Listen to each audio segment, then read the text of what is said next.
vive Nicaragua, gente que no vende patria. Bienvenidos y bienvenidas a Sin Fronteras. Hoy es lunes 26 de julio, día histórico para Cuba, para América Latina, de 2021. Con Carlos José Hurtado y con Luis Enrique Guerrero cuando son las 6 de la mañana con 31 minutos. Sin Fronteras, la revista con William Griggs Vivado en la primerísima 91.7 y 105.3 FM.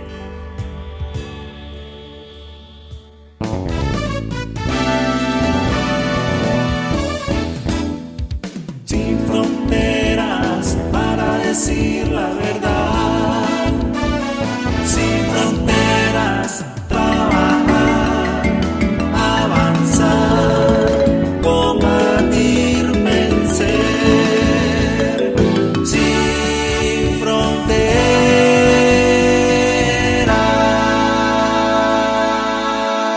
6 de la mañana con 37 minutos, muchísimos temas de los cuales hablar. Quiero empezar saludando un cumpleañero, al compañero Santiago Abraham Cubillo Molina.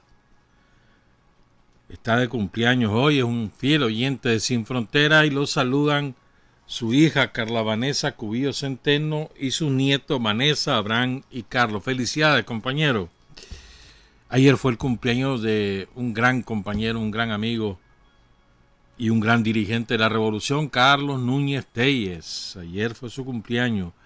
El viernes yo creo que todos quedamos conmocionados, todos los sandinistas, por la repentina muerte de Joe Vargas, uno de los pioneros de los guerrilleros digitales, de los pioneros, y cuyo trabajo impactaba en toda la comunidad de combatientes digitales, por su creatividad, por su oportunidad. También sabía escoger el momento, rápidamente reaccionaba. Un hombre que, contador de oficio, según le contó a Marcio Vargas en una entrevista que le hizo en 2019, no vamos a poderla transmitir, porque no hay tiempo. Contador de oficio, criado por su madre soltera prácticamente, y es autodidacta porque aprendió diseño gráfico por sí mismo. Y así empezó él a producir sus materiales.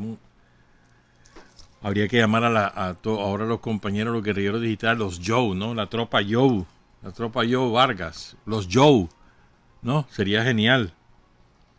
Los Joe, sí, hombre, creo yo, pues, una idea nada más. Saludamos a su familia. Es un gran golpe para las tropas sandinistas que se dedican a combatir las mentiras a través de las redes sociales. Y causó un gran impacto en todas las generaciones, chavalos, mediana edad, mayores, en todas las generaciones causó un gran impacto el fallecimiento de Joe Vargas. Bien, hoy es 26 de julio, aniversario del asalto al cuartel Moncada, del inicio de la lucha armada en Cuba, de lo cual vamos a hablar en la segunda parte del programa.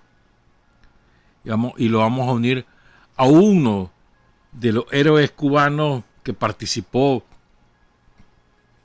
en la lucha armada contra Batista y que estuvo muy vinculado a Nicaragua. Vamos a hablar de eso en la segunda parte, pero antes quiero hablar de la verificación, por supuesto. ¿Cómo no vamos a hablar de la verificación? De lo que ayer dijo Daniel, un magnífico discurso, extraordinario discurso el de ayer de Daniel sobre las 2 de la tarde.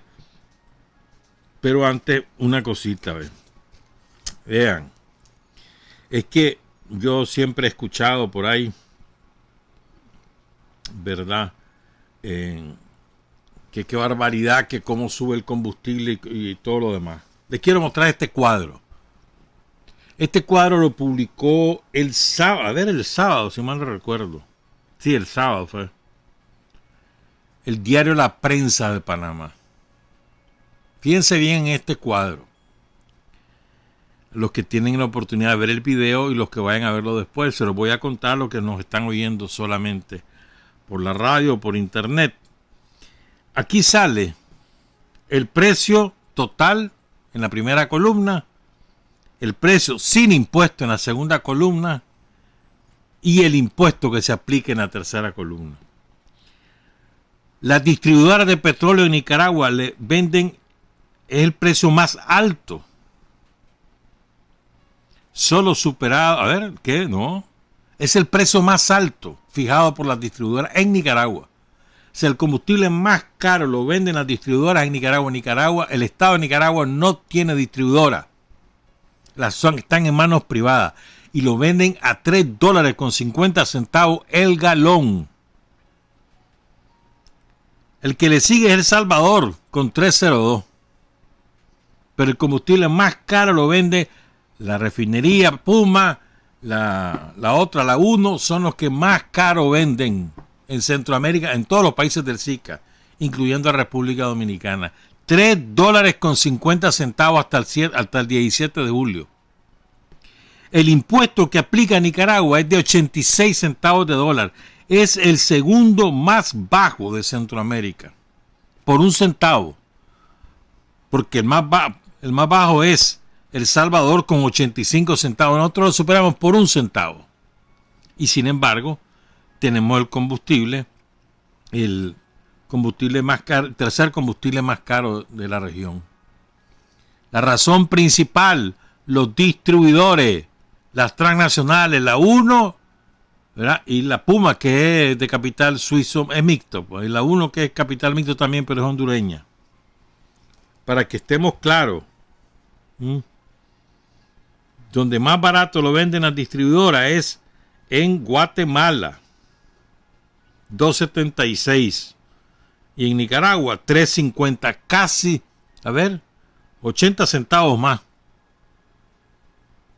aquí en Nicaragua que lo que venden en Guatemala. ¿Estamos claros? Bueno, hablemos entonces de la verificación. Magnífica jornada, éxito. Felicidades a todos los compañeros y las compañeras del tendido político, del tendido electoral, y sobre todo a los compañeros y las compañeras que laboraron en las mesas electorales, que no les pagan, ¿oyeron? No tienen un salario por haber trabajado viernes, sábado, domingo, viernes preparando, por haberse capacitado yo no sé cuántos días. Todo eso es un trabajo dedicado voluntariamente por los compañeros, por las compañeras, en nombre del país, para tener un proceso electoral transparente, ordenado, profesional. Sus compañeros hay que saludarlos especialmente. Y luego todo el tendido político también del Frente Sandinista, que se movió, sobre todo ayer.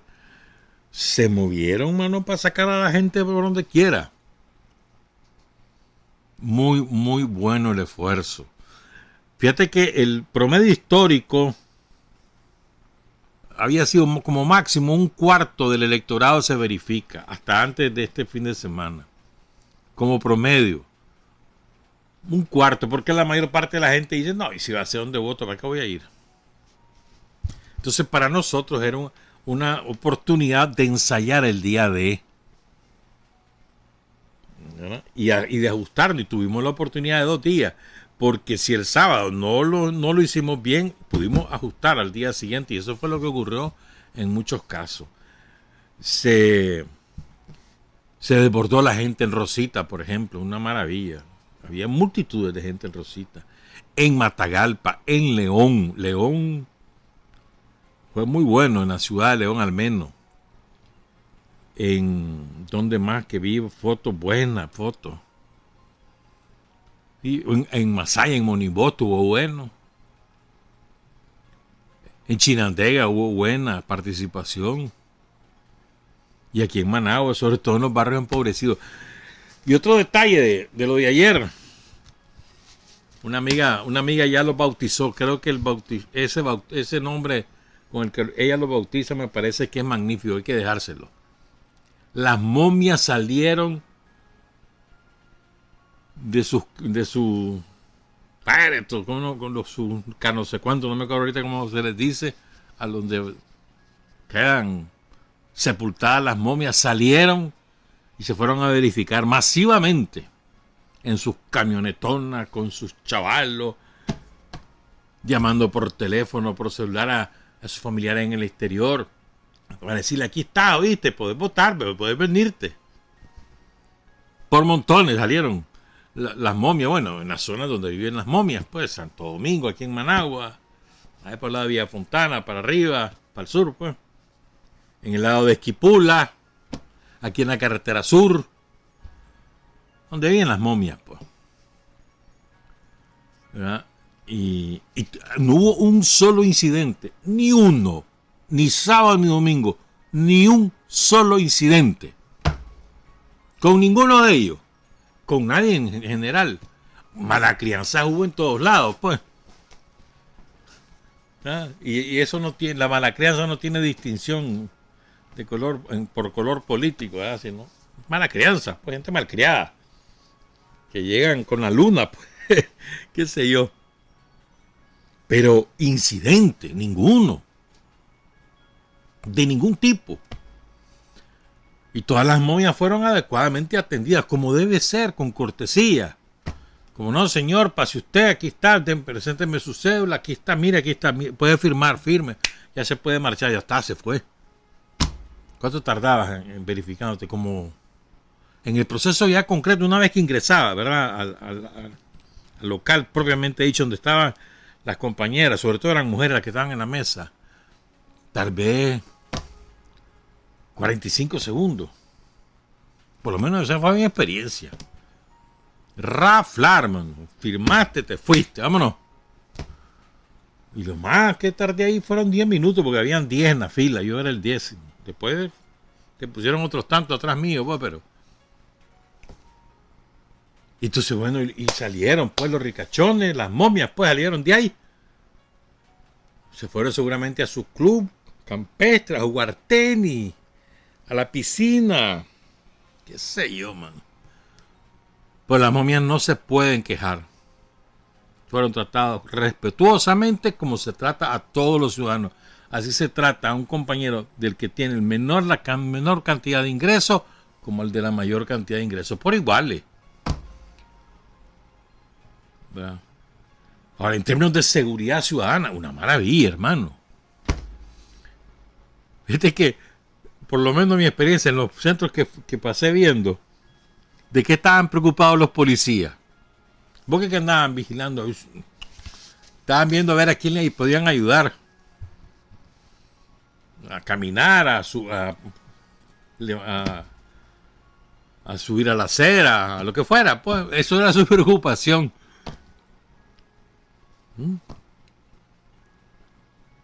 En algunos lugares hubo menos que en otros, lo normal. En algunos lugares fue desborde. En algunos sitios se superó el 50%. Yo sé de un caso por una comunidad, aquí cerca de Managua. Cerca del 60% se verificó. Hay otras comunidades que no. Pero en general fue una maravilla. Y el promedio histórico, recuerdo la cuarta parte. Aunque hubo un año, me lo recordaba ayer un amigo, saludos al amigo. Hubo un año que fue el 18%, la verificación. Esta vez se superó con creces. O sea, se impuso récord de verificación en este fin de semana. Es una maravilla, caray.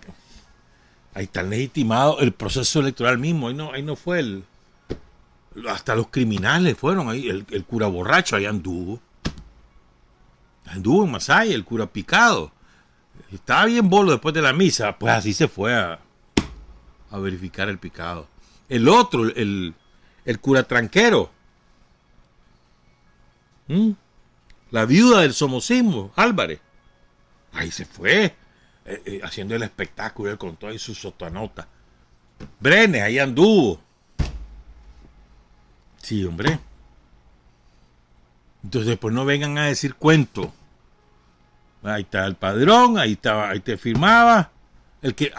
¿Cuáles fueron las mayores cantidades de incidencia? Gente que cambió de domicilio, eso fue la mayor cantidad de cosas. Y luego gente que no aparecía, si es cierto. Entonces nomás si tú se rectificaba, se decía, no se preocupe, no sé qué, se le incorporaba y ya está. Que era un proceso un poquito más prolongado, pues. El cambio de domicilio también, lógicamente. Pero eso fue la mayor cantidad de incidencias, cambio de domicilio. Montones de gente cambiando de domicilio. Y es lógico, ¿no? Son desde las últimas elecciones, que fueron en el 2017, son 4 años.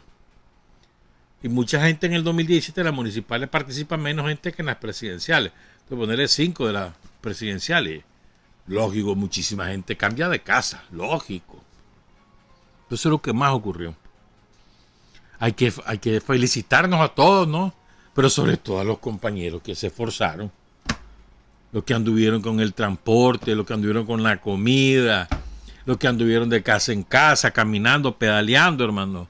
Algunos en vehículos, otros en motos, otros a pie, otros a caballo.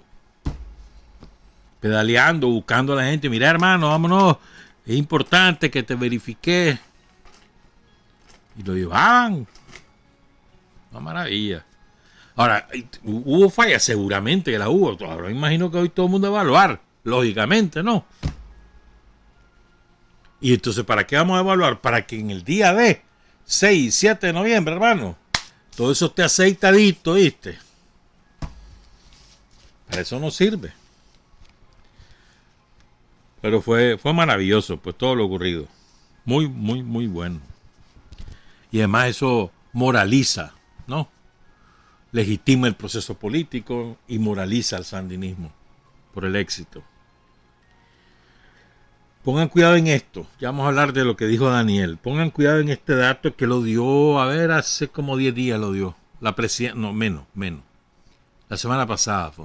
Cuando andaba anunciando la verificación y convocando a la gente, la compañera Brenda Rocha, la presidenta del Consejo Supremo Electoral, que por cierto, creo que fue el 22 de julio, que por ahí. Fue el aniversario del ataque ahí en la presa de las minas, donde ella perdió el brazo, por cierto. Entonces Brenda nos ofreció datos que a todos nos sirven, pero seguramente no los hemos copiado, pues, en el sentido político de la palabra. ¿Cuánto es el padrón? 4.347.340 ciudadanos inscritos. Repito, 4.347.340. Ahí están incluidos un montón de gente que ya no vive en Nicaragua, que se fue a España, que se fue a Costa Rica, que se fue a Gringolandia, que se fue a El Salvador.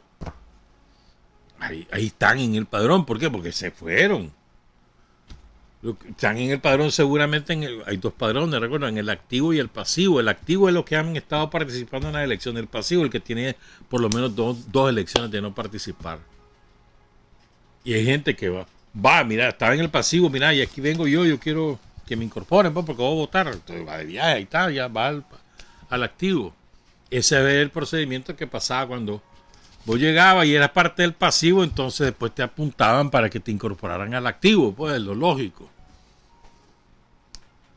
¿Verdad? Pero fíjense bien, 49% varones, 2.121.894. Mujeres, 51%, 2.225.446. Estas son cifras oficiales que coinciden bastante con lo que aquí habíamos hablado desde hace más de un año. Hemos hablado de estas cifras, que eran cálculos. Fíjense que hay una cifra muy, muy, muy importante. Muchachos que cumplen 16 años antes del 7 de noviembre.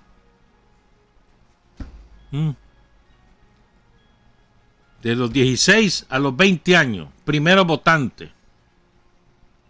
Los que por primera vez van a ejercer su derecho al voto.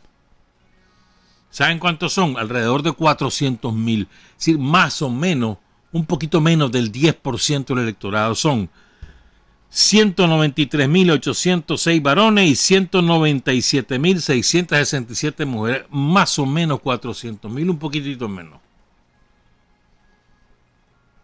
Muy importante, los chavalos, las hipotecadas, que por primera vez va a ejercer su derecho al voto. cipotes en general ya, incluyendo a esto, ¿no? De 16 a 25. Esta cifra va incluida en esta que te voy a dar. 1.059.858. Estás hablando más o menos el 20%, poco más, del electorado. Tiene menos de 25 años.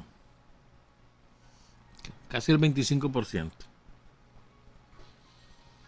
De 26 a 35, 1.087.952. O sea, estás hablando que entre ambos tenés 2.100.000 y pico de ciudadanos. O sea, estás hablando casi el 50%, alrededor del 50% del electorado tiene menos, ¿verdad?, de 35 años.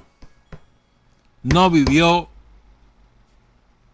la lucha antisomocista, prácticamente no vivió los 80, tenía 5 años. Ahí está la mitad del electorado. Si le sumamos a los que llegan a 40, y ahí tener el 60%. 833.000 tienen entre 36 y 45 años. 566.000 tienen entre 46 y 55 años. Y 800.000 tienen 56 o más años. 800.000.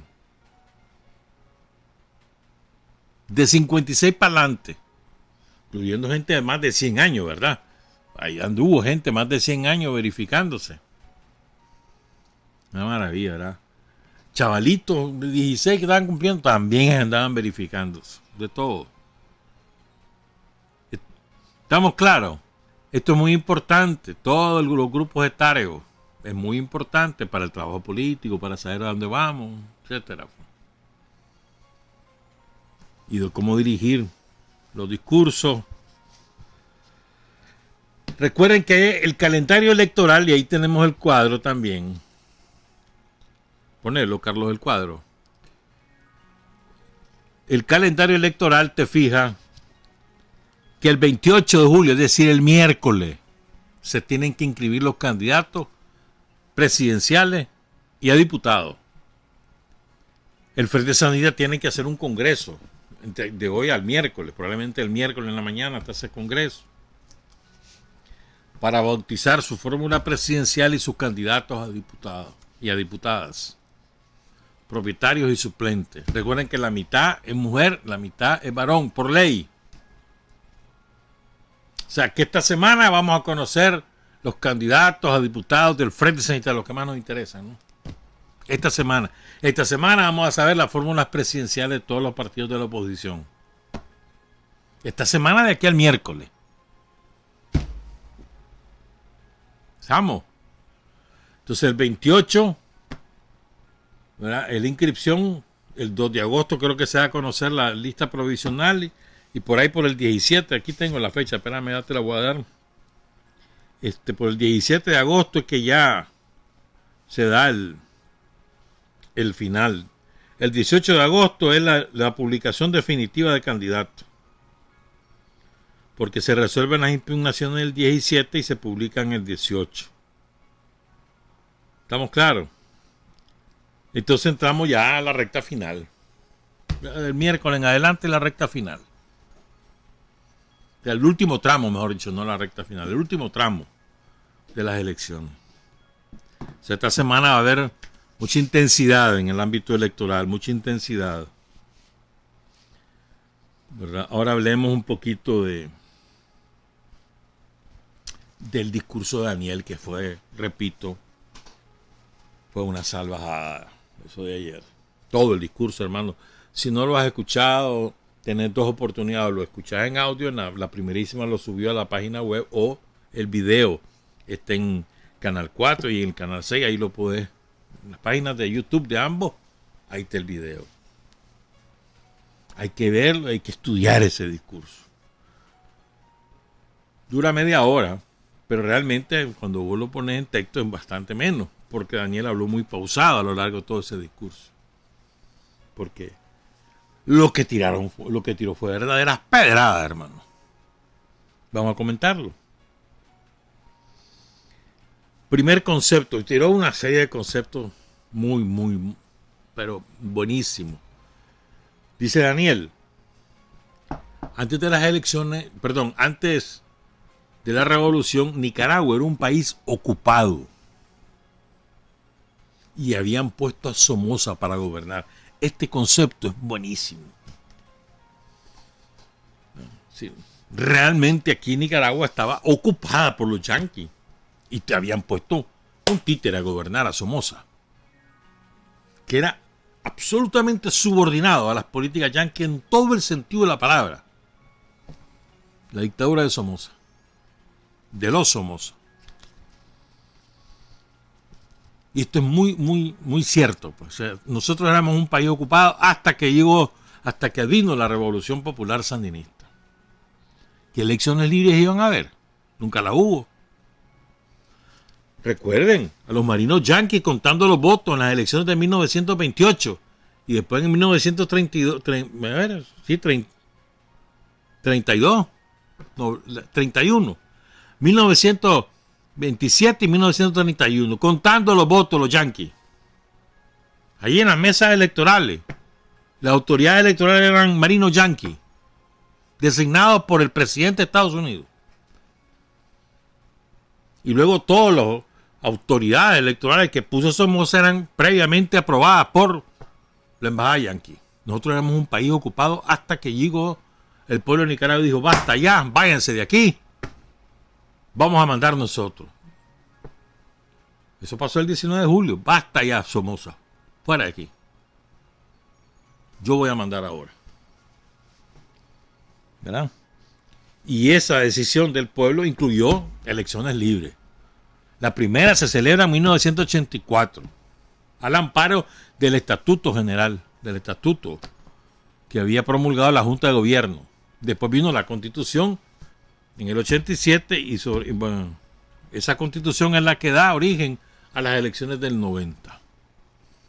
Pero el Estatuto de Derecho y Garantía promulgado por la Junta de Gobierno en el 79 es el que permite las elecciones libres de 1984. Dijo Daniel, el triunfo de la revolución fue gracias a Dios y al pueblo, al heroísmo del pueblo. Nunca hay que olvidarse de eso. Y dice, pues vino la agresión yanqui porque los yanquis estaban irritados, dice Daniel. Sentían que perdían un punto ahí en su patio trasero. Empezó la agresión terrorista, criminal. Ustedes saben eso. Nuevamente empezó la batalla. La batalla. Ese concepto lo da a lo largo de todo el discurso de Daniel y es muy importante por lo que vamos a hablar después. En medio de esa batalla se hizo la Constitución. Hemos hablado en otras oportunidades. Cuando los diputados electos en el 84 para la Asamblea Nacional, que tenía funciones constituyentes, se dispersaron por todo el país en medio de la guerra a tener cabildos. Ahí es que se recupera esa figura de las asambleas populares de los pueblos originarios, los cabildos. A organizar los cabildos y escuchar al pueblo qué decía sobre la propuesta que se había formulado desde la mesa de los diputados. Entonces se fue a escuchar al pueblo. Casi 800 modificaciones a esa propuesta surgieron del seno del pueblo de esos cabildos, en un proceso organizado por Carlos Núñez, el cumpleañero de ayer. Y esa Constitución es la que permite la organización de las elecciones a partir de ese momento, de todas las elecciones que se han realizado en Nicaragua. Esa Constitución surgida al calor de la revolución en medio de la agresión imperialista.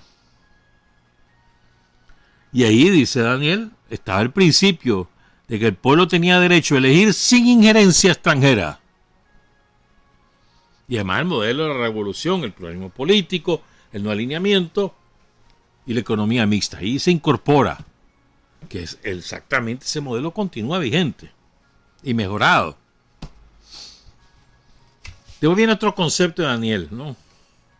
Nicaragua era nominalmente independiente hasta 1979.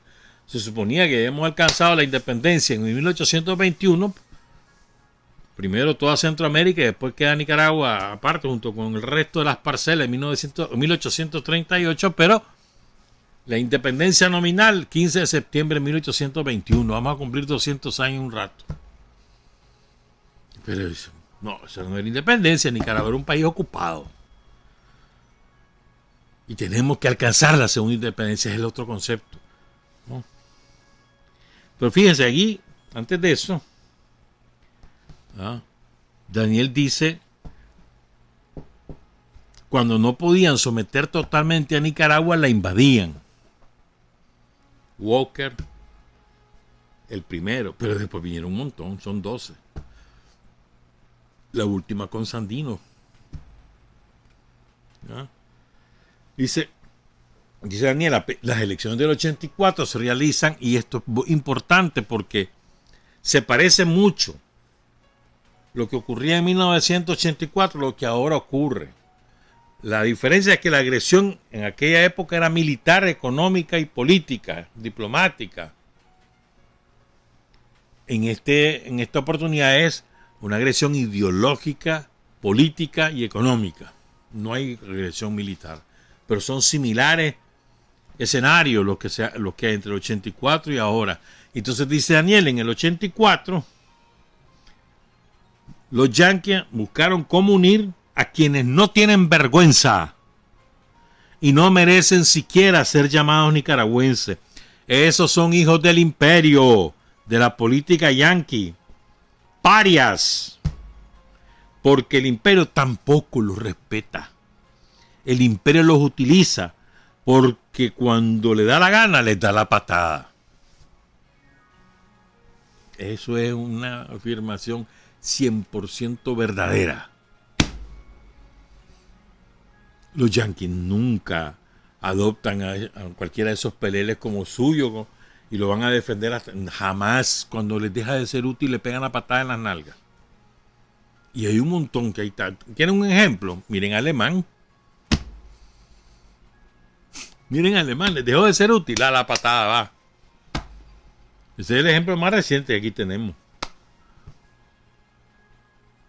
Es decir, cuando el yanqui dice, ya está, pues, este ya no sirve, vamos con otro, se olvidan. Y si les pueden meter el puñal, también. No les importa. No tienen ningún escrúpulo, tienen los gringos, nunca. El imperialismo por naturaleza no tiene escrúpulos. Otro concepto que dice Daniel.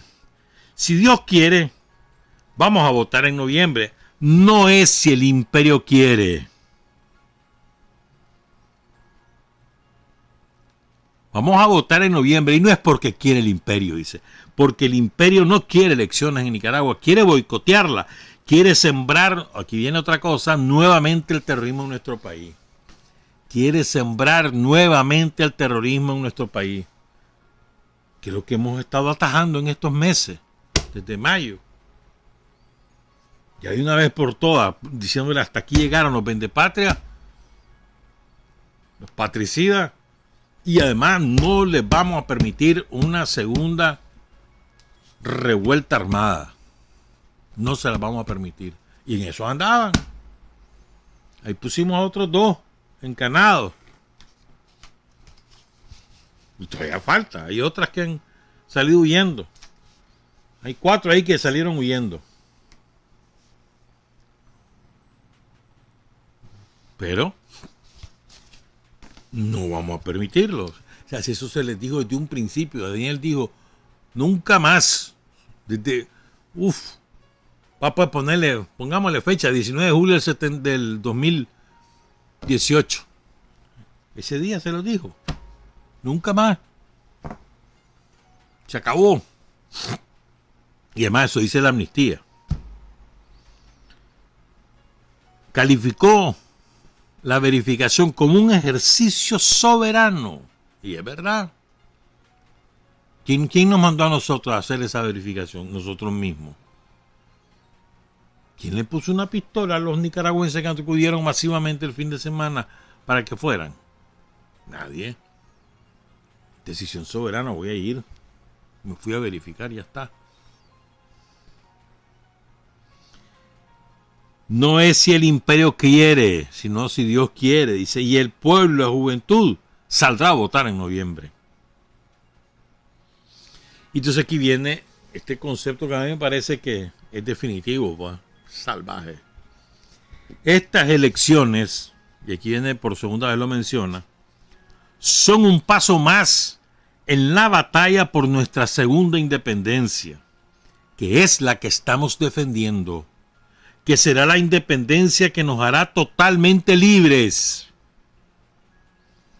Ir a votar en noviembre es ir a votar por la independencia, por alcanzar la segunda independencia. ¿Se acuerdan de aquella canción famosa? Creo que es Inti Illimani, ¿no? La segunda independencia, que es basada en la famosa declaración de La Habana. La segunda declaración de La Habana, basada en eso. Vamos a la segunda independencia. Esta es otra batalla en ese camino, en esa ruta. Y después viene la parte... Se lució Daniel en esta parte, donde habla de México, de Argentina y demás. De esa parte hablamos cuando regresemos, son las 7:12. Hay hombres que luchan un día y son buenos. Hay hombres que luchan un año y son mejores. Pero hay hombres que luchan toda la vida. Esos son los imprescindibles. Gracias, José Luis. Gracias, Noel. Buenos días. Son las 7:16. De su sarcófago salieron las momias. Ahí se quedan las momias. Salieron ahí. Sí, hombre, yo vi un montón de momias ahí. Y nadie les dijo nada. Al único que le dijeron fue al borracho. Pero es que ese borracho, que ese es cínico, un criminal. Y en la misa había dicho chanchada. El borracho de Masaya. Es que es difícil aguantarse la gana con ese hombre. Es difícil, yo entiendo a los masayas. Sigo con lo que dijo Daniel, bien. Entonces va a hablar de la segunda independencia, ¿verdad? Entonces dice Daniel que la independencia de 1821 se frustra porque los yanquis asumen América como su patio trasero. Es decir, eso América es para ellos. Quieren prueba, lo de las Malvinas, que después lo cita Daniel. Quieren prueba lo que pasó en Haití. Quieren prueba lo que pasó en Cuba. Y muchas más. Pero bueno. Entonces, la primera independencia frustrada por los yanquis. Y después entonces, dice, cuando alguien no se sometía, invadían. O daban golpe de Estado. Y cita el caso de Allende, el presidente mártir, que ganó las elecciones en Chile. Allende no llega al poder por la vía de un golpe de Estado, por la vía de una revolución. Llega por elecciones. Reconocida por todo el mundo en el momento que él gana, incluyendo a los yanquis.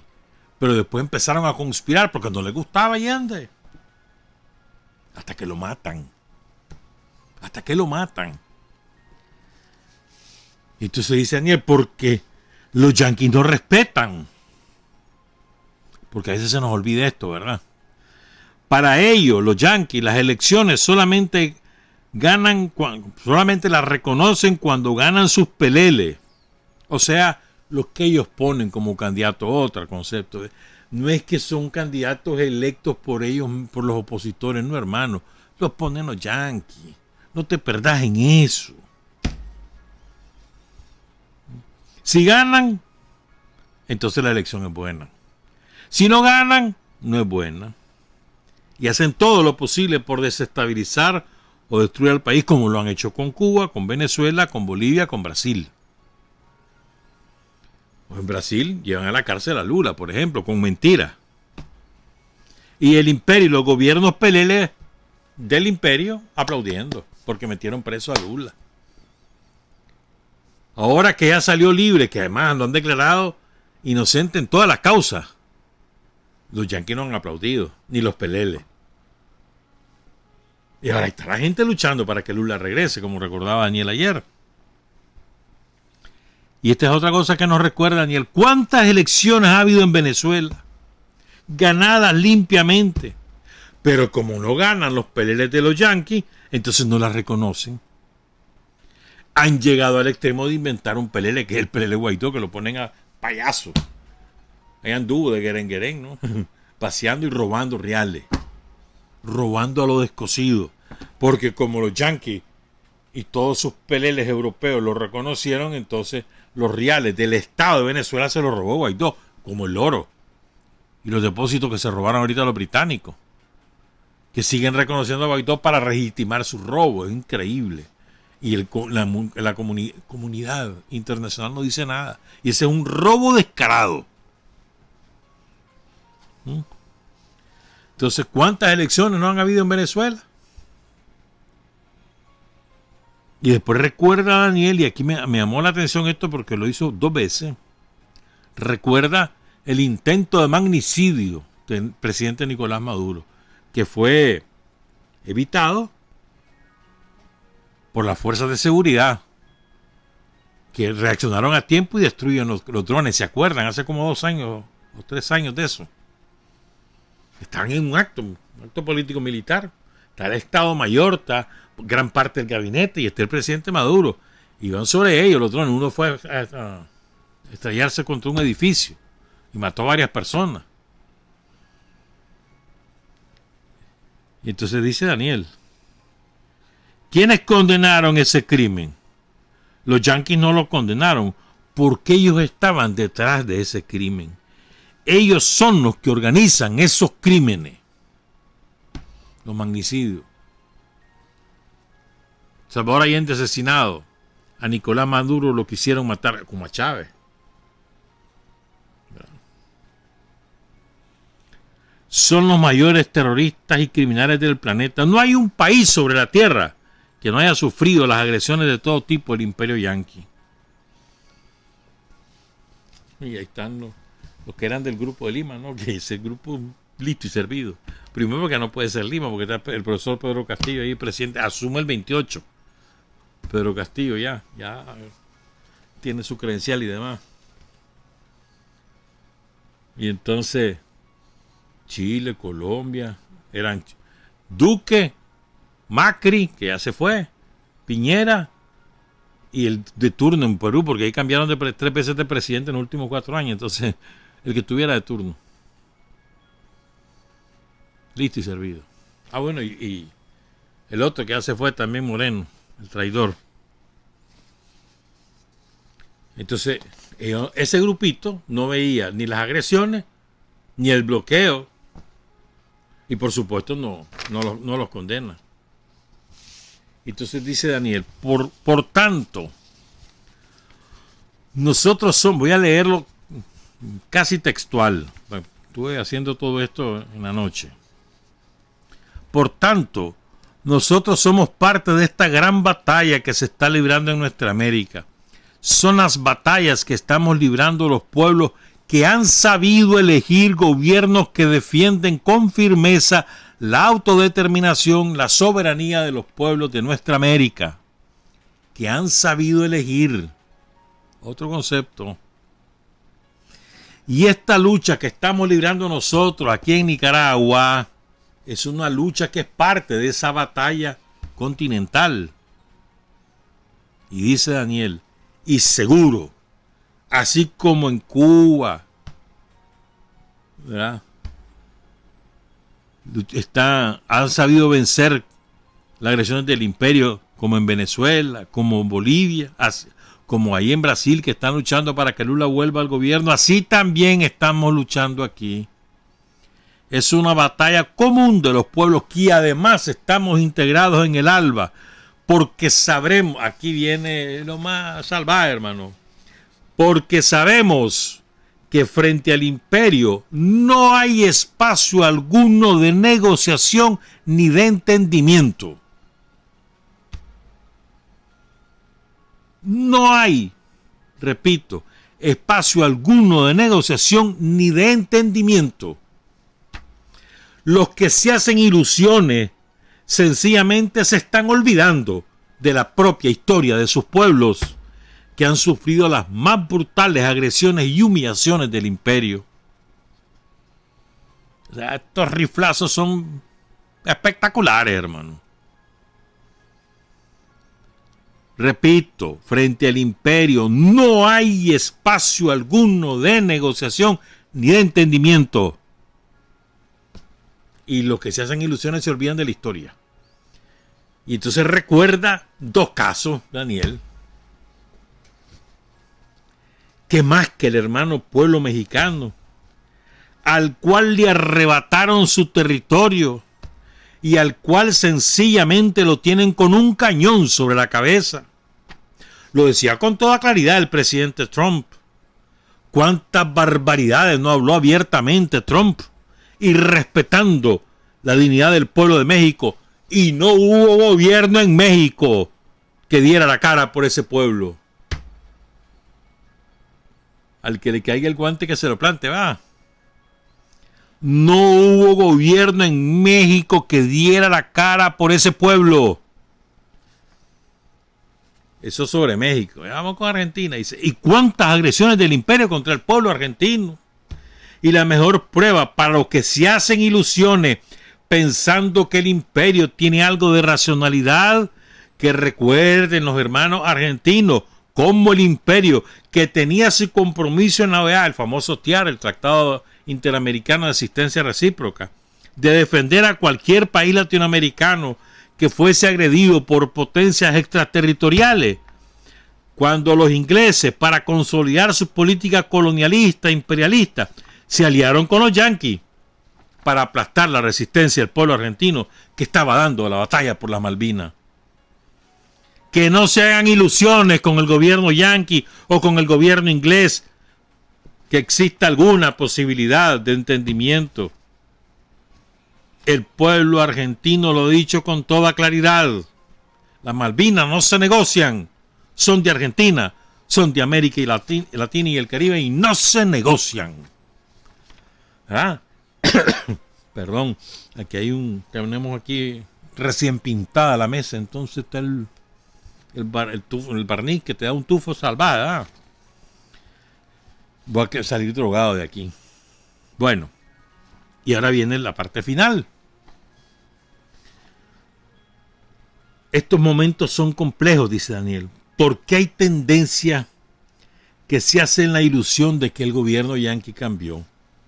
Cambian los presidentes, tienen diferentes formas de comunicar, pero los que mandan ahí son los dueños de la industria militar, son los grandes capitales, son los que quieren continuar ejerciendo una hegemonía mundial que ya no es posible, porque hay otras potencias que están creciendo en el mundo, y está creciendo también la conciencia de los pueblos,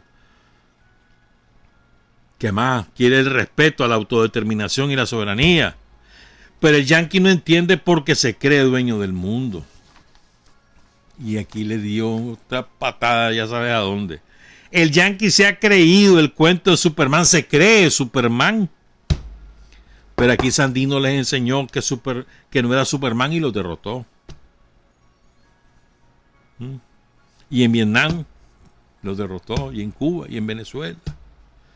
Los seguiremos derrotando con dignidad, con firmeza, con conciencia, con coraje y convencidos. Y luego cita el famoso poema de Darío, con el toro y el buey, ¿se acuerdan? Lo dijo el 19 de julio. Pero aquí le puso la parte final y con eso cerró él. Cuando el buey, después de tanta insistencia del toro, ¡ay, que me voy a morir! Que es peor que la muerte, entonces el buey le dice, lo más terrible es el yugo. Y dice Daniel, el yugo no lo aceptamos los pueblos de América Latina y el Caribe. Y después grita el viva la unidad latinoamericana, pero con un agregadito. Defendiendo con dignidad nuestra segunda independencia. Maravilloso el discurso. Tiene de todo, hermano. Tiene de todo. Carga ideológica, carga política, política internacional. historia. Salvajada. Son las 7 de la mañana con 29 minutos. Véanlo, escúchenlo o léanlo, pero ese discurso vale la pena. Quiero agradecerle a Carlos Alberto Rivas por lo que nos mandó, pero hoy no nos vamos a poder ocupar. Lo queremos hacer bien, lo vamos a hacer el miércoles. Todo es que tengamos el tiempo, que no haya nada fuera de lo común de aquí al miércoles. El miércoles lo hablamos, pero sí lo tengo pendiente, Carlos Alberto. Ahora hablemos un poquito de Cuba y después, a ver si nos da tiempo. Bueno, hoy es lunes, ¿verdad? Hoy podemos comer espacio a Omar. Pero quiero que hablemos de Cuba. Hoy es 26 de julio. La fiesta nacional en Cuba. Y es una efeméride que también nos compete a nosotros porque es un parteaguas en la historia de Cuba, ¿no?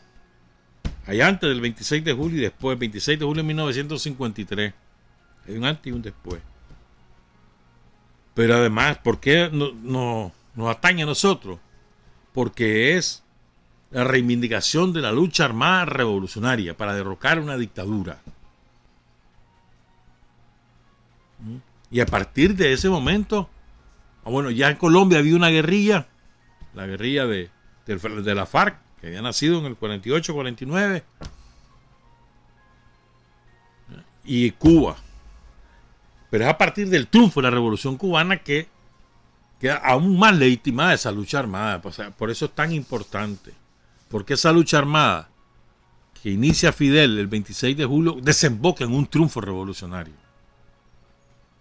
Y por eso el impacto mundial de la lucha que encabezó Fidel. ¿Verdad? Ese año, en el año 53, era el año del centenario de José Martí. Martí nació el 28 de enero de 1853, cumplía 100 años, entonces, y el movimiento que encabezaba Fidel se definía martiano, profundamente martiano. Él recupera a Martí. Todo su sentido patriótico, revolucionario, lo recupera Fidel. Entonces ese día, ellos acuerdan, lanzan un manifiesto, etcétera, pues, pero ellos acuerdan, eran un grupo, Fidel más o menos lideraba como 1.300, sobre todo chavalos, estudiantes, y también activistas barriales y obreros, sindicalistas, que estaban en desacuerdo con las tácticas políticas que estaban adoptando otros movimientos de oposición. Entonces él encabeza algo que se llamaba el movimiento, no tenía nombre. Y deciden hacer un acto, su primera acción armada. Atacan 2 cuarteles. El cuartel Moncada, que era la segunda plaza más importante, segunda plaza militar más importante de Cuba, y el cuartel Carlos Manuel Céspedes. Además atacan un hospital que quedaba colindante con el cuartel Moncada. Entonces, pero ¿por qué fracasa? Hay 3 factores. Primero, un factor fortuito. Pierden el factor sorpresa.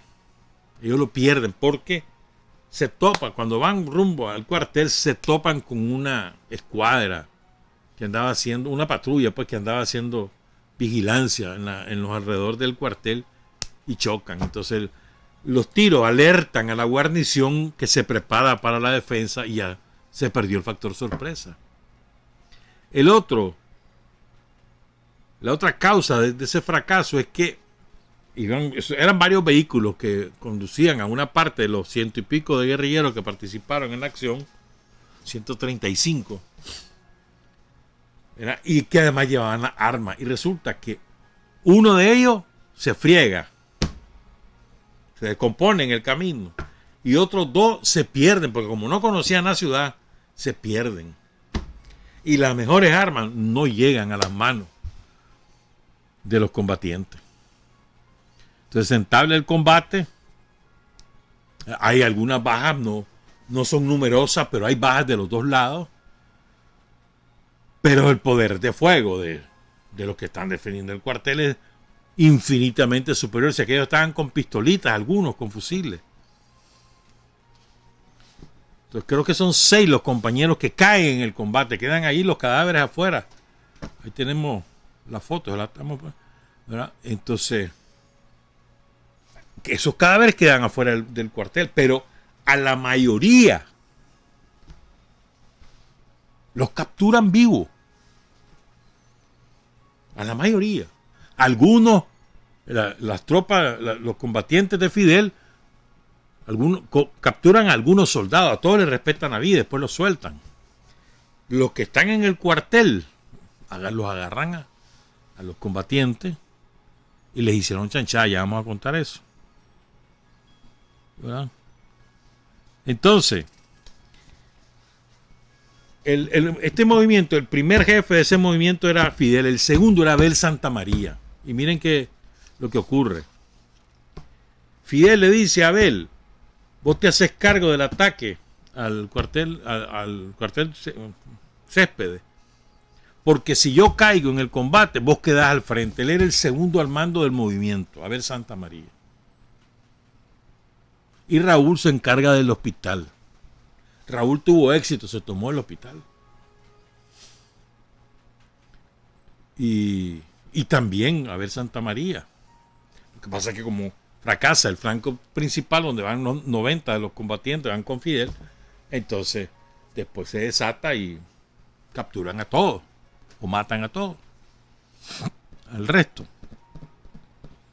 Entonces los combatientes que van encabezados por Fidel van disfrazados de sargentos, con uniformes de sargentos del ejército batistiano.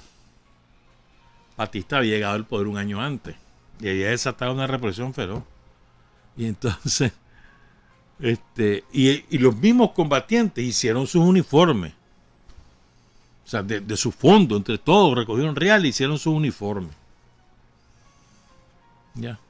En total eran 16 vehículos los que llevaba Fidel y los combatientes, donde iban a armas, donde iban ellos mismos. Pues. Piense qué bonito esto. Bueno, hay un compañero, un muchacho que era poeta también, Raúl Gómez García, quien lee el manifiesto del Moncada antes de que salgan todos los combatientes. Entonces, y Fidel hizo una breve alocución a los combatientes y esto fue lo que les dijo: compañeros, dice, podrán vencer dentro de unas horas o ser vencidos, pero de todas maneras, óiganlo bien, compañeros, de todas maneras el movimiento triunfará. Si vencemos mañana, se hará más pronto lo que aspiró Martí. Si ocurriera lo contrario, el gesto servirá de ejemplo al pueblo de Cuba a tomar la bandera y seguir adelante. El pueblo nos respaldará en Oriente y en toda la isla. Jóvenes del centenario del apóstol, como en el 1868, como en 1895, aquí en Oriente damos el primer grito de libertad o muerte. Ya conocen ustedes los objetivos del plan. Sin duda alguna es peligroso, y todo el que salga conmigo de aquí esta noche debe hacerlo por su absoluta voluntad. Aún están a tiempo para decidirse. De todos modos, algunos tendrán que quedarse por falta de armas. Los que estén determinados a ir, den un paso al frente.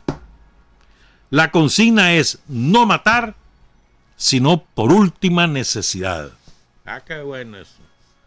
Entonces Fidel tenía una absoluta convicción en el triunfo, pero no en el triunfo necesariamente en el ataque al cuartel, sino en el triunfo del movimiento cuyo objetivo era liberarse de la dictadura de Batista. Y dice, puede ser que mañana perdamos y que nos maten, pero tengan la seguridad que aunque nos maten, el pueblo de Cuba va a levantar esa bandera y vamos a derrocar la dictadura. Convicción absoluta en el triunfo. Y van a darse riesgo. Fidel logra escapar con unos 18. Cuando él da la orden de retirada, cuando ve que el poder de fuego es imposible de vencer. ¿Verdad? Entonces, pero no hay tiempo para que todos logren replegarse. Solo como 18 se van a confiar. Bueno, hay otros que logran refugiarse en casas de vecinos al cuartel. Pero después son sacados de esas casas y capturados. Entonces y se van cerca de una colina, que es una montaña que hay cerca de Santiago, y los agarran. Ya les vamos a contar algo sobre eso, ¿verdad? Porque, bueno, no importa, dice Fidel, o sea, a él lo echan preso y lo echan, lo detienen gracias a que cuando lo topa una patrulla del ejército de Batista, el que va de jefe decide no acatar la orden de Batista, que era matarlos a todos. No la acata, ¿verdad? Y se llamaba el tipo, ya se me perdió aquí, Sarría, Pedro Sarría Tartabul, ¿verdad? Él decide no matarlo y le grita a sus subordinados: no disparen, las ideas no se matan. Y cuando sabe de quién se trata, el que están agarrando, que el altote, que era Fidel, entonces dice: yo lo voy a llevar, y él personalmente lo lleva a entregar al cuartel para que no lo maten. Entonces, ya el 21 de septiembre se presentan a los 122 acusados, entre ellos Aide Santa María, Amel Hernández, Aide, que era hermana de Abel, Amel Hernández, entre otros. Y entonces Fidel actúa como su abogado, y como la defensa es brillante y empieza a denunciar todos los crímenes y la situación de Cuba, entonces deciden separarlo del juicio y procesan a los otros 121 y a él lo procesan hasta después, y es cuando sale la famosa locución de Fidel: la historia me absolverá, que hay que leerla, ¿verdad? Es una maravilla de documento político, denuncia del sistema batistiano, el sistema capitalista en Cuba, ¿verdad? ¿Qué les iba más a contar de esto? Él cuenta, esto es importante, que Fidel cuenta lo que pasó en el cuartel Moncada, ¿verdad? Por ejemplo, a Abel Santa María lo echan preso, pero preso lo torturan hasta la muerte. El propio día lo torturan hasta la muerte. Dice Fidel en esa locución: no se mató durante un minuto, una hora o un día entero, sino que en una semana completa los golpes, las torturas, los lanzamientos de azotea y los disparos no cesaron un instante como instrumento de exterminio manejado por artesanos perfectos del crimen. El cuartel Moncada se convirtió en un taller de tortura y de muerte, y unos hombres indignos convirtieron el uniforme militar en delantales de carniceros. Los muros se salpicaron de sangre. En las paredes las balas quedaron incrustadas con fragmentos de piel, sesos y cabellos humanos, chamuscados por el disparo a boca de jarro, y el césped se cubrió de oscura y pegajosa sangre. Yo sé que sienten con repugnancia el olor de sangre homicida que impregna hasta la última piedra del cuartel Moncada. Por eso Fidel, una de las primeras decisiones que toman cuando triunfa la revolución es demoler y convertirlo en una escuela. El cuartel Moncada no existe como tal. Y cuando se desata ya la lucha armada, porque a Fidel lo liberan al año siguiente, después de una colosal campaña política nacional para la amnistía, para Fidel y todos los capturados a raíz del 26 de julio. Él lo liberan. Entonces él decide irse a México a preparar condiciones para la lucha armada. Y ahí toman el famoso yate Granma, que era un barquito era, man. Desembarcan en Cuba, los detecta Batista, liquidan a la mayor parte. Hay uno de ellos es Ñico López, ¿verdad? Que lo capturan junto con otros 4 compañeros. Antonio Ñico López, del cual Fidel habla maravillas de Ñico López. Porque Ñico, fíjate bien, Ñico no es capturado para el 26. Él queda libre, pero lo comienzan a perseguir, entonces él decide asilarse, ¿saben qué? En la embajada de Guatemala, porque en Guatemala estaba la revolución de Arbenz. Entonces se va para Guatemala. Le dan el salvoconducto y se va. Pero en Guatemala pasó la peor de las pobrezas. Hambre, literalmente, dormía debajo de una escalera. Fidel le manda a decir, ¿verdad?, que no se vaya a Cuba porque lo van a matar. Que espere. Y después le dice, buscar reales y te vas por este lado. Pero él no pudo. Hasta que dan la amnistía. Entonces él regresa. Y Ñico se dedica ahí en Cuba a organizar el movimiento 26 de julio. Ya el movimiento que encabezaba Fidel le ponen el nombre 26 de julio. Y después sale Ñico López y se va para México a unirse al grupo que está armando Fidel. Y ya ingresa de nuevo con Fidel. Ese día, ¿no?, cuando los agarra el ejército batistiano, se dispersan y a él lo capturan y lo matan. Se dice Fidel que Ñico López era de los más transparentes y crítico, firme y decidido de los combatientes del ejército rebelde. Ñico López y Abel Santa María, dos de los más destacados de ese ataque, bueno, muchos más, ¿no? Pero la primera dirección, fíjate lo que es la vía, la primera dirección del movimiento 26 de julio de Cuba estuvo integrada por Armando Hart, por ejemplo, Pedro Miret, ¿no?, la Mel Hernández, por supuesto, la de Santa María, Jesús Montanés, que son gente pesada, ¿verdad? Faustino Pérez, Pedro Celestino Aguilera, José Pepe Suárez, Luis Barreto, Juan Manuel Márquez, entre otros compañeros.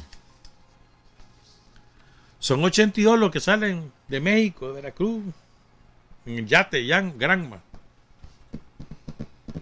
Quedaron 20. Y a partir de esos 20 se organizó el ejército rebelde. El Che, Raúl, Almeida, Fidel. Y empieza. Una maravilla. ¿Cómo fue? ¿Cómo se organizó la lucha armada en Cuba y cómo desemboca en el triunfo? Tiene un gran impacto en nosotros. Queremos saludar al pueblo de Cuba, a los revolucionarios cubanos, a los comunistas cubanos, por la fiesta nacional el 26 de julio. Y yo quería relatar todo esto porque muchos de nosotros hemos olvidado cómo fue lo de Cuba, cómo fue hace 60 años. Y ahí las nuevas generaciones conocen poco de cómo fue y por qué es tan importante el 26 de julio para los cubanos. Uno de los combatientes que estuvo en la Sierra Maestra con Fidel y que está vinculado a la Revolución Popular Sandinista estrechamente es el comandante guerrillero literal, con ese rango, comandante guerrillero Renán Montero, cuyo aporte fue esencial para la defensa de la Revolución Popular Sandinista. Repito, aporte esencial para la defensa de la Revolución Popular Sandinista, entre muchas otras cosas. Vamos a contar algunas de los méritos revolucionarios de un hombre como Renán Montero, cuyo verdadero nombre, hay dos.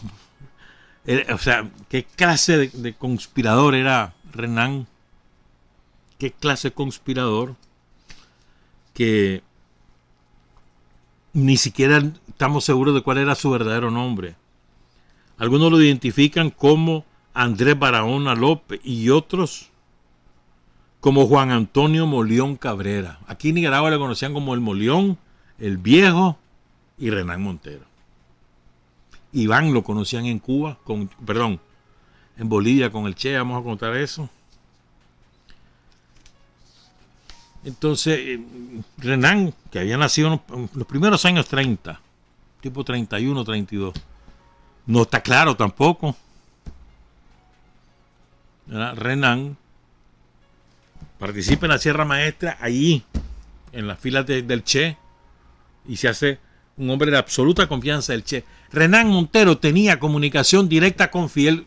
Renán no necesitaba de intermediarios para hablar con Fidel. Solo imagínate de la calidad de confianza que había con Renán Montero. Ese hombre fue comandante guerrillero de esta revolución, fue viceministro del Interior, fue el fundador de la Dirección de Inteligencia y Contrainteligencia del Ministerio del Interior.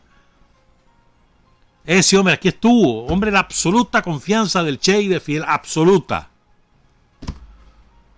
El Che lo escoge como uno de los hombres que conspira para preparar toda la guerrilla y lo manda a Bolivia. Va con él a Bolivia, pero él no va al campamento de la Higuera. Él se queda en La Paz con una cobertura de empresario, con la misión de penetrar las estructuras del poder de Barrientos. Eso lo cuenta Paco Ignacio Taibo, lo cuenta, hay un boliviano que tiene 4 o 5 libros sobre esto, ahí lo cuenta también. Entonces Renán Montero se encarga de las redes de información, porque era un experto, había sido entrenado en eso. Después del triunfo de la Revolución Cubana, bueno, años después lo entrenan en eso, porque el Che, ¿te acuerdas que la primera cantidad de dinero que le dan al grupo de chavalos que estaban en Cuba, que querían organizar la lucha armada en Nicaragua, el primer grupo que se lo van a tomar, $20,000 se lo da el Che, y ahí nomasito a Renán Montero junto con otros compañeros cubanos. Renán estuvo en el Chaparral, después estuvo en el Frente Revolucionario Sandino, el de los hermanos Martínez. Ahí anduvo Renán Montero. Ahí anduvo en Murre, en Jalapa, toda esa zona. Se la conocía como la palma de su mano, ¿viste? Y ahí hay campesinos que todavía en los años 80 lo recordaban. Cuando él anduvo ahí, lo recordaban. No sé si se quedará vivo alguno. O sea, Renán Montero está en la génesis del Frente Sandinista. Después se va, en el 62, después de Raitibocay, cuando hubo una deserción, el Frente... Bueno, no importa eso, pues la cosa es que él regresa a Cuba. Cuba es entrenado para la conspiración bajo las órdenes del Che. Y después, ya te digo, le ayudó para lo del Congo, después le ayuda y se va para La Paz. Y él es el que se hace cargo de las estructuras de información, clandestinas de información en La Paz. Estaba con la Tania, que esa era otra. La Tania también tenía esa misión. Después, no está claro por qué razón el Che la saca a la Tania y la incorpora a la guerrilla en el campamento de la Higuera. Pero te estoy diciendo qué clase de compañero era Renán Montero. Entonces, después, Renán se enferma. Bueno, primero se enamora de una boliviana. Entonces se va al campamento de la Higuera y le pide permiso al Che para casarse, porque está enamorado. Se lo dan. Le dice, cuídate, sí, porque de vos dependen muchas cosas, pero él se enferma. Entonces, y además se le vence su permiso migratorio. Entonces lo despachan, se tiene que ir para La Habana, tipo abril del 67. Y eso es un golpe durísimo para el Che. Porque Renán se encargaba de la comunicación con Fidel y de la comunicación, de pasar la información al Che de los movimientos del enemigo, etcétera. Entonces el Che realmente nunca logra recuperar la comunicación con La Paz desde que Renán Montero se va para La Habana. Él recibía información de La Habana, pero no, a Fidel no le llegaba la información que él mandaba, porque la estructura la eficiencia ya no era igual que con Renán. Después Renán queda en el Departamento de América con el famoso Manuel Piñero, otro hombre importantísimo para nosotros, el Barbarroja de la Revolución Cubana, y ahí Renán conoció a todo el mundo, todos los esfuerzos guerrilleros habidos y por área de América Latina los conoció Renán Montero, todos los dirigentes que después fueron de primer nivel lo conocía Renán Montero, era amigo de ellos. Los revolucionarios salvadoreños, los colombianos, los mexicanos, los venezolanos que tenían un movimiento guerrillero importante, los argentinos, por supuesto, los uruguayos, los chilenos, todos ellos. Y también ahí supo quién era quién, ¿verdad?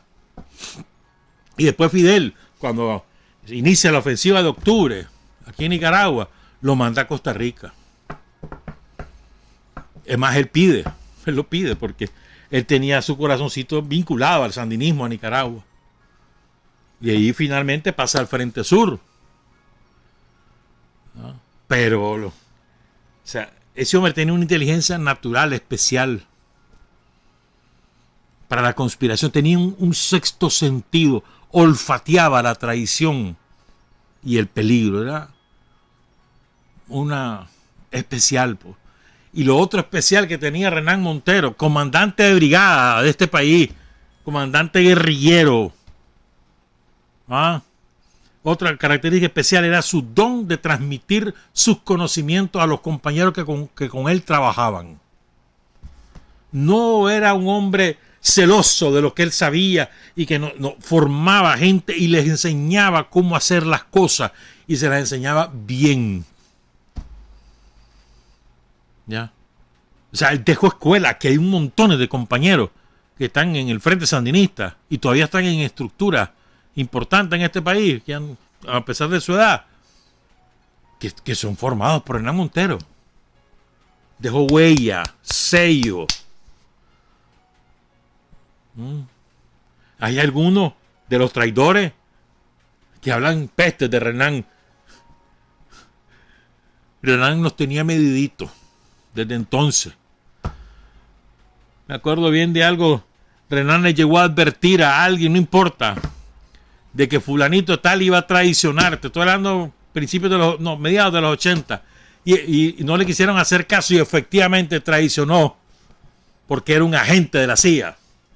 Alto oficial del ejército. Así era Renán.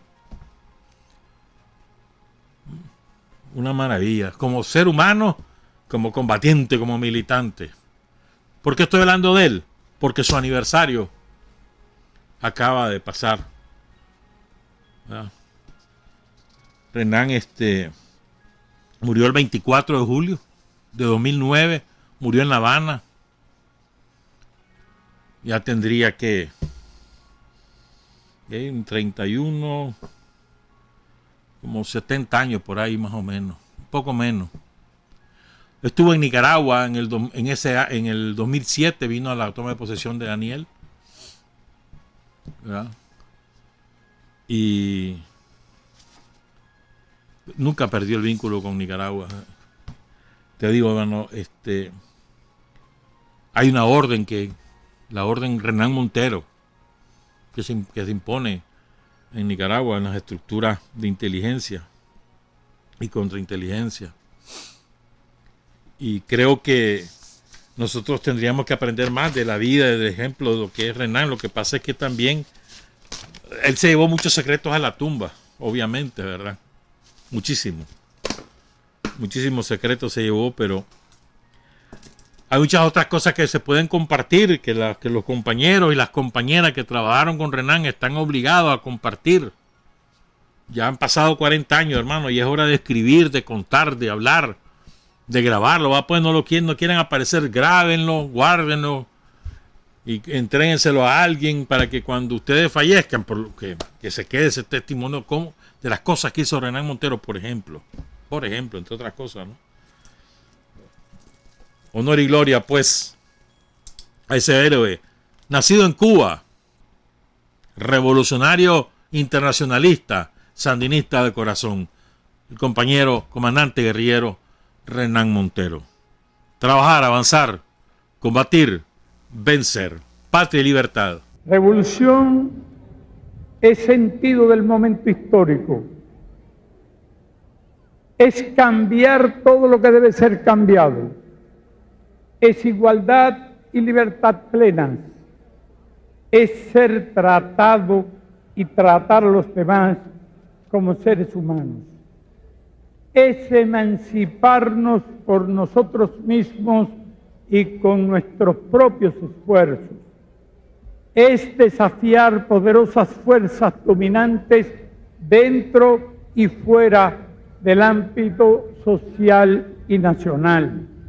Es defender valores en los que se cree al precio de cualquier sacrificio. Es modestia, desinterés, altruismo, solidaridad y heroísmo. Es no mentir jamás ni violar principios éticos. Es convicción profunda de que no existe fuerza en el mundo capaz de aplastar la fuerza de la verdad y las ideas. Revolución es unidad, es independencia, es luchar por nuestros sueños de justicia para Cuba y para el mundo, que es la base de nuestro patriotismo, nuestro socialismo y nuestro internacionalismo.